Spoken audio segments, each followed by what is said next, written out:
Good evening, friends. Hospital and Health Management News, July 2026. Healthcare 2026, the turning point.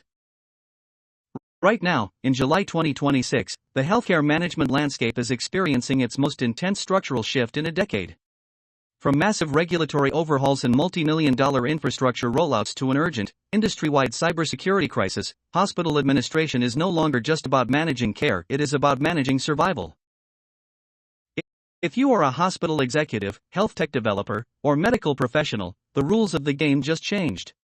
Today, we are breaking down the absolute biggest updates in hospital and health management that you need to know to stay ahead.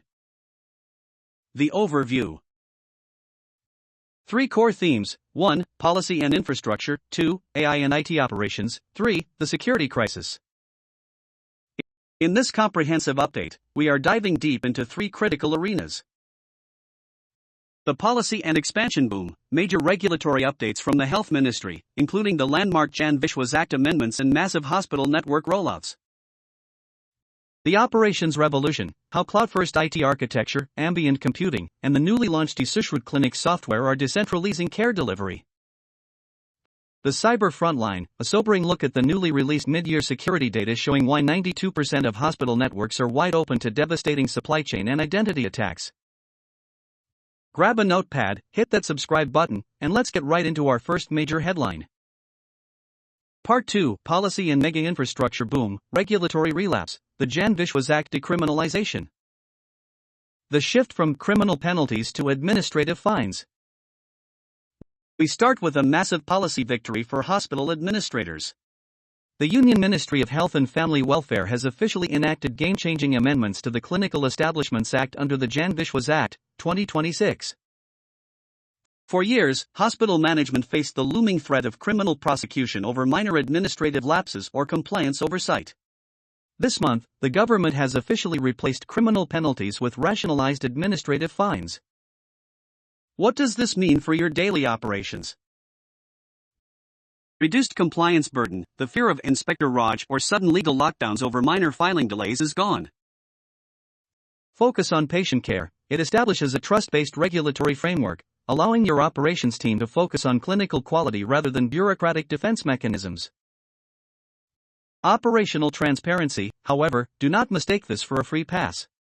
Administrative fines are steep, and the mechanism for appeals is being streamlined to ensure patient safety is never compromised. If you manage a private facility, this is your cue to audit your compliance workflows and transition to transparent, digitized reporting systems immediately. The infrastructure land grab, GYMR and ESIC expansion. While rules are easing, physical capacity is exploding. This month is seeing a historic surge in public sector healthcare infrastructure. First, the Postgraduate Institute of Medical Education and Research, GYMR, is officially dedicating 3 massive, state-of-the-art facilities to the nation. Spearheaded by GYMR, these include a cutting-edge Advanced Mother and Child Center, an Advanced Neurosciences Center, and a dedicated critical care block. This drastically elevates tertiary referral capacity for the entirety of northern India. Simultaneously, the Employees State Insurance Corporation, ESIC, is executing a massive 668 Indian rupees crore network expansion across 6 states. Managed via the Aletsi Health Network report, this rollout includes a massive new OPD block at Sanathnagar in Telangana, an upgraded regional hub in Beltola, Assam, and brand new multi-bed facilities in Tamil Nadu and Andhra Pradesh. The strategic takeaway for health managers. This massive public influx is drastically reshaping the patient distribution model. Public healthcare is quickly stepping up its tertiary and secondary care capabilities. For private healthcare chains, this means the monopoly on premium infrastructure is evaporating. Private hospital strategies must now pivot toward highly hyper-personalized patient experiences, advanced AI diagnostics, and streamlined insurance cashless workflows to maintain competitive differentiation. Part 3, Operational Evolution and the Cloud, Decentralizing Care, the eSushruut launch for small clinics. For a long time, advanced hospital management information systems, or HMIS, were a luxury only affordable for corporate hospital chains. Small outpatient clinics, Tier 2 nursing homes, and primary health centers were left stranded with pen and paper or highly clunky, localized legacy software. That barrier was officially broken this month. The center launched eSushrut Clinic, a lightweight, cloud-based HMIS explicitly designed for small outpatient clinics and primary health units. Developed by CDAC, this platform completely removes the financial barrier to digitization. Why is this a healthcare management revolution? Instant interoperability. Small clinics can now instantly plug into national digital health registries.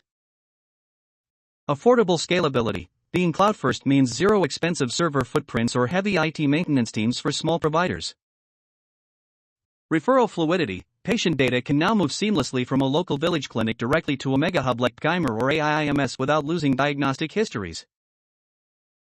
If you are an administrator, the era of standalone, siloed practices is officially dead. The ecosystem is forcing a unified digital footprint. The Draft National Health Research Policy 2026. Adding fuel to this digital transformation is the newly unveiled Draft National Health Research Policy 2026. Released by the Ministry of Health and Family Welfare, this draft lays out a highly aggressive roadmap to completely unify biomedical sciences, clinical medicine, public health, and artificial intelligence under one single national strategy.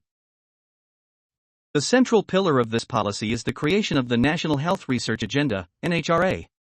The NHRA will legally prioritize funding and infrastructure toward disease burden mapping, pandemic preparedness, and, crucially, indigenous medical innovation. What does this mean for hospital leadership?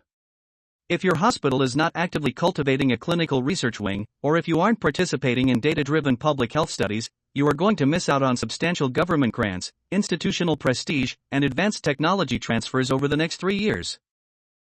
Part 4: The Cybersecurity Crisis. The Visibility versus Capacity Trap. Now, we have to look at the dark side of this rapid digital transformation. We are currently facing a critical, board-level emergency regarding healthcare data security. The mid-year cybersecurity report just dropped from Fortified Health Security, and the findings are terrifying.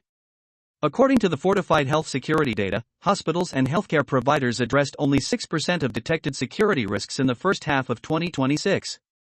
Compare that to the same period last year, where they managed to mitigate 23% of risks. We have entered what security analysts are calling the visibility versus capacity trap. Hospitals are getting better at deploying software that detects vulnerabilities. Average threats rated critical or high shot up by 60%. But hospital IT departments are so overwhelmed, understaffed, and underfunded that they lack the capacity to actually fix the holes they are finding. It's like installing security cameras all over your house, watching the burglar walk through the front door in real time, but having no one available to lock the door or call for help. The traveling staff and password vulnerability. Where are these hackers breaking in? The report points out two massive operational failures: identity management and supply chain access. With the ongoing clinician shortage, hospitals are heavily relying on traveling nurses, locum tenens physicians, and contract staff. Operationally, this is great for managing shift shortages. From a security standpoint, it is a total nightmare. Under-resourced IT teams are failing to deactivate system access accounts when temporary nurses or contractors leave the facility. Worse yet, the report revealed that in 92% of healthcare network domains, there was at least one administrator account using a password that had not been updated in over 3 years. Action plan for health managers this month.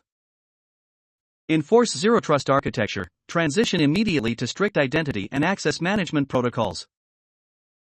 Automate offboarding, build a hard operational link between HR contract termination and IT credential revocation. Build cyber muscle memory, train your doctors, nurses, and admin staff to handle a ransomware attack like a fire drill. If your servers go dark tomorrow morning, does your nursing station know how to safely revert to paper charts without halting critical surgeries? If the answer is no, your hospital is a liability. Part 5: Revenue and Strategic Outlook, Summary Table of Strategic Shifts. To summarize how the landscape is rearranging itself right now, let's take a quick look at how traditional operations stack up against the realities of July 2026. Management Vector Old Paradigm July 2026, Reality Action Required, Regulatory Risk Criminal Liability for Minor Filing Lapses. Decriminalized, Structured Administrative Fines. Shift focus to internal trust-based quality audits, tech footprint heavy, expensive, on-premise legacy servers. Lightweight, cloud-first interoperable architectures. Leverage platforms like eSushrut for lean clinical nodes. Cybersecurity, it's an IT problem, perimeter firewall defense. It's a boardroom problem, zero trust identity crisis. Mandate immediate password refreshes and automated offboarding. Workforce model fixed, full-time local clinical staffing lines, heavy reliance on hybrid, traveling, and freelance staff. Establish rapid digital access provisioning and strict credentialing. Outro and CTA. The era of passive hospital administration is officially over. Surviving the rest of 2026 requires agile policy adaptation, aggressive cybersecurity compliance, and a clear shift toward cloud-based interoperability. What are your thoughts on the new Jan Vishwas Act amendments? Is your hospital framework ready for a zero-trust cyber audit? Let me know in the comments section down below. Don't forget to like this video, share it with your medical operations teams, and subscribe for your monthly healthcare management briefings.